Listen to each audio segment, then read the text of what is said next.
Fala pessoal, tudo bem? Sejam bem-vindos aqui ao nosso canal. Nesse vídeo de hoje eu quero comentar sobre essa janela de transferências, a segunda janela de transferências aí do Campeonato Brasileiro, né, do futebol brasileiro. E a gente vê a evolução dessa janela aí de transferência, né, o tanto de valores aí que foram negociados aí, foi realmente uma janela histórica, né? Talvez não, foi a maior janela, né? A segunda janela, historicamente falando aí, com os maiores valores. Então eu quero comentar um pouquinho aí como que fica aí o futebol, o que muda aí no futebol com essa janela, quais clubes aí contrataram mais. Aí se você gosta desse tipo de conteúdo, se inscreva aqui no nosso canal, deixe seu like, que isso aqui ajuda bastante aí no nosso trabalho. Pois bem, vamos começar falando aí, eu li uma reportagem, eu achei bem bacana a reportagem aqui do GE, foi uma reportagem vou até pegar o nome dele aqui, Roberto Maelson, do Rio de Janeiro, né, do portal GE, e ele comenta aqui sobre essa janela de transferência, né, que é a janela aí que os clubes aí da Série A somaram mais de 1,11 bilhões de reais em transferências. Então, ele colocou aqui um gráfico, também achei interessante a gente comparar a primeira janela de 2022, que movimentou ali 375 milhões, e a segunda janela de 2022, 360, e a gente comparar ali com a primeira janela de 2024, que movimentou 1,11 bilhões, e a segunda janela de 2024, né, essa aqui que a gente está falando, ela movimentou 1,27 bilhões. Então, realmente é um valor muito expressivo, né? Mostrando aí como que o futebol brasileiro está aumentando em número de negociações, em valores, em número de jogadores, né? Os clubes aí que mais investiram, a gente pode destacar aí principalmente o Botafogo, né? O Botafogo foi um clube aí que investiu pesado, trouxe vários jogadores, né? Por último aí agora teve até a vinda aí do Alex Telles, que gerou um impacto muito grande aqui no Brasil, né? Principalmente na imprensa aí, todo mundo comentando. Também o Cruzeiro, né? Acho que o Cruzeiro também colocou bastante. Aqui na reportagem ele coloca também aqui os clubes que mais investiram, que mais trouxeram jogador, né? E esses clubes foram os seguintes, né? Aqui de acordo com a reportagem aqui do GE. Em primeiro lugar, o Botafogo trouxe 8 reforços, né?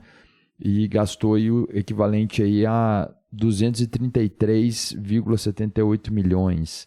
O Cruzeiro gastou aproximadamente aí mais de 176 milhões aí em contratações, né? No total trouxeram 7 reforços. Depois a gente tem o Flamengo aí com 137, né, milhões aí e apenas 4 reforços, então os jogadores mais caros aí. Então esses aí foram os top 3 aí dos que trouxeram os jogadores mais caros aí.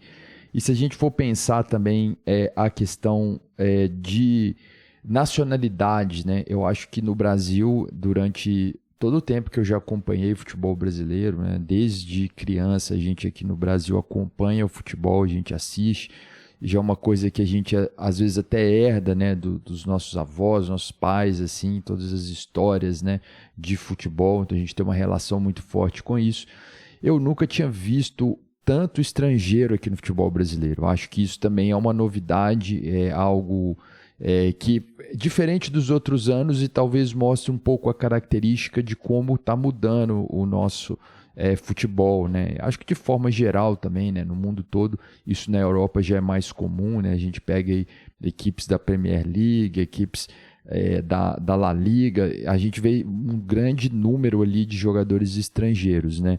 Isso aqui no Brasil não era muito comum, mas agora a gente está vendo jogadores de várias nacionalidades. Mais comum aqui eram jogadores argentinos, né?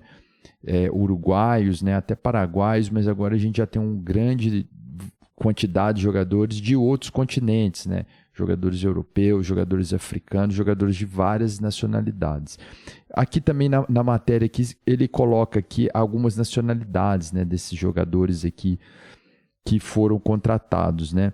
Então a gente tem aqui, eu vou citar aqui alguns exemplos aqui, né? Então, por exemplo, a gente tem aqui o Botafogo que trouxe o Mohamed El Arouche, que é um jogador francês, né?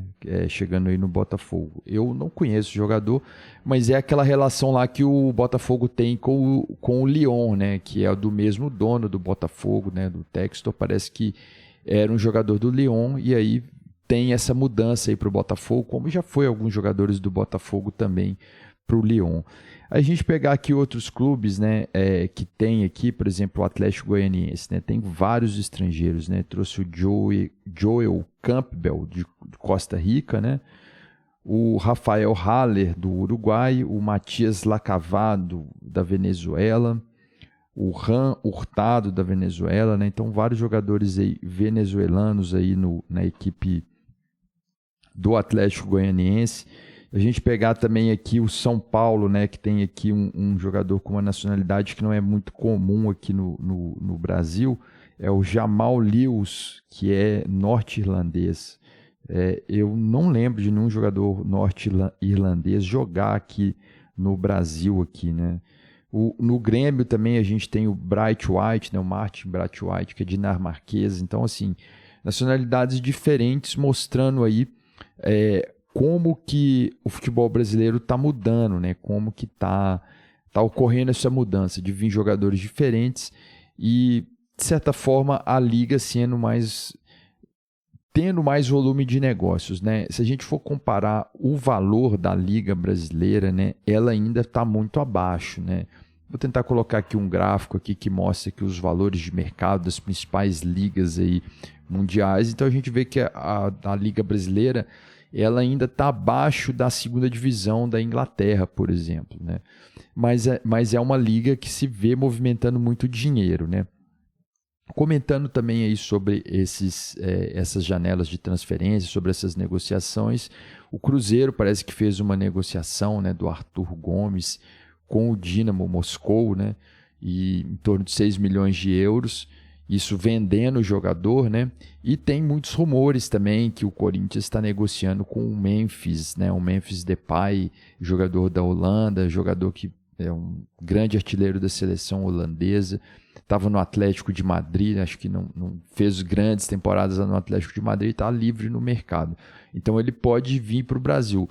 Eu acho que é um pouco difícil, né, essa vinda aí, porque é um cara que ainda tem muito mercado na Europa. E se a gente vai pensar na força que são essas ligas europeias, né, um cara que tem mercado lá na Europa, dificilmente ele vai vir aqui jogar no Brasil, que é uma outra realidade, né? E com certeza o nível de visibilidade, né, que vai ter nessas ligas europeias aí é maior. Então, estrategicamente ali para o jogador, para o staff do jogador ali, é melhor permanecer na Europa. Então é isso aí, são grandes contratações aí do futebol brasileiro, né? Eu destaco o time do Botafogo aí, que trouxe aí 8 jogadores aí, né? Muitos jogadores. A vinda do Alex Telles aí, né, para o Botafogo, é um bom lateral, um bom jogador. Então acho que o Botafogo, né, nessa janela aí se destacou não só pela quantidade, mas por bons jogadores, né? E como eu já havia dito ano passado aí, em vídeos passados, né, eu acredito muito nesse time do Botafogo. Acho que esse ano eles vêm muito forte aí para conquistar esse título que deixaram escapar no ano passado. E essas contratações aí vão fazer total diferença, né? Destaque também para o Flamengo, né, para o Cruzeiro aí, que são aí os top 3 aí dos que mais contrataram, bons reforços, né? Então, vai ser um segundo turno aí do Brasileirão disputado. Acho que a gente ainda vai ter muitas mudanças na tabela e que esse pessoal que está chegando aí nessa janela, com certeza a gente vai vê-los atuar, né, em campo ali, vamos vê-los fazer diferença ali. Eu tenho certeza disso. Ainda vai ser muito disputado esse segundo turno aí do Brasileirão. Então é isso aí, minhas impressões aí sobre essa janela de contratações, sobre essas principais contratações aí do futebol brasileiro aí nessa temporada de 2024. Deixa aqui nos comentários aqui sua opinião aí sobre essa movimentação de mercado aí nessa segunda janela do futebol brasileiro. Eu fico por aqui. Um abraço a todos e até a próxima.